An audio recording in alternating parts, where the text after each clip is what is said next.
Muhammad Yusufning O'zbekiston she'ri. Oh, otamakonim, onajon o'lkam, O'zbekiston jonim, to'shay soyangga senday mehribon yo'q, seningdek ko'rkam. Rimni alishmasman beda poyangga. Bir go'sha suv bo'lsa, bir go'sha qirlar. Qancha yurtni ko'rdim, qancha taqdirlar. Qayga borsam, suyab, boshni tek tut deb, tog'laring izimdan ergashib yurar. Ko'rdim suluvlarning eng faranglarin. Yo Xuddinman, yo bir soddakasman men.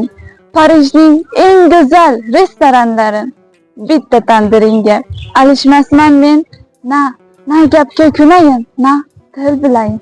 Ko'zdan uyqu qochdi, dildan halovat. 3 kunda sog'insam, nima qilayin? Chala qolar bo'ldi barcha sayohat. Bildimki baridan ulug'im o'zing. Bildimki yaqini shu tuproq menga. Bahorda, baxmalda tug'ilgan qo'zing. Arab ohusidan azizroq menga.